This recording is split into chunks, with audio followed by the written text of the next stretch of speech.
തെരഞ്ഞെടുപ്പ് പെരുമാറ്റച്ചട്ടം ലംഘിച്ചുവെന്ന പരാതിയിൽ തമിഴക വെട്ടിക്കഴകം അധ്യക്ഷൻ വിജയ്ക്കെതിരെ കേസെടുത്ത് പോലീസ്. ചെന്നൈ കൊളത്തൂരിലെ പ്രചരണത്തിനെതിരെ തെരഞ്ഞെടുപ്പ് നിരീക്ഷകൻ കുമാറാണ് പരാതി നൽകിയത്. ഇടുക്കി ലൈവ് വാർത്തകൾ നിങ്ങൾക്കായി അവതരിപ്പിക്കുന്നത്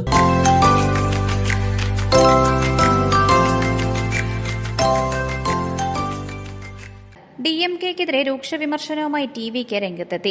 മുഖ്യമന്ത്രി MK സ്റ്റാലിന്റെ നേതൃത്വത്തിലുള്ള DMK പ്രചരണം ഇന്ന് ആരംഭിക്കും. പെരമ്പൂരിലെ പത്രിക സമർപ്പണത്തിന് ശേഷം കൊളത്തൂരിൽ വിജയ് നടത്തിയ പ്രചരണത്തിനെതിരെയാണ് കേസ്. പൊതുജനങ്ങൾക്ക് ബുദ്ധിമുട്ടുണ്ടാക്കുന്ന വിധത്തിൽ പ്രചാരണം നടത്തി, ആംബുലൻസിന് മാർഗതടസ്സമുണ്ടാക്കി, പൊതുനിരത്തുകൾ പ്രചരണത്തിന് ഉപയോഗിച്ചു തുടങ്ങിയ കാര്യങ്ങളാണ് പരാതിയിൽ പറയുന്നത്. പെരവല്ലൂർ പോലീസാണ് കേസെടുത്തത്. പരാതിയെ നിയമത്തിന്റെ വഴിയിൽ നേരിടുമെന്ന് TVK campaign general secretary Aadav Arjuna പറഞ്ഞു. DMK-യുടെ തെരഞ്ഞെടുപ്പ് പ്രചാരണം ഇന്ന് ആരംഭിക്കും. വൈകിട്ട് 5-ന് തിരുവാരൂരിൽ നിന്നാണ് മുഖ്യമന്ത്രി MK സ്റ്റാലിൻ പര്യടനം ആരംഭിക്കുക. ഏപ്രിൽ 21-ന് സ്വന്തം മണ്ഡലമായ കൊളത്തൂരിൽ പ്രചരണം സമാപിക്കും. അതിനിടെ തിരുവാരൂരിലേക്ക് പുറപ്പെട്ട MK സ്റ്റാലിന്റെ വാഹനം തെരഞ്ഞെടുപ്പ് ഫ്ലൈയിംഗ് സ്ക്വാഡ് പരിശോധിച്ചു. തെരഞ്ഞെടുപ്പിനുള്ള BJP-യുടെ സ്ഥാനാർത്ഥി പട്ടിക ഇന്ന് പ്രഖ്യാപിച്ചേക്കും. കോൺഗ്രസ് പട്ടിക ഇനിയും പുറത്തിറക്കിയിട്ടില്ല. News desk Idukki live. Idukki live വാർത്തകൾ നിങ്ങൾക്കായി അവതരിപ്പിച്ചത്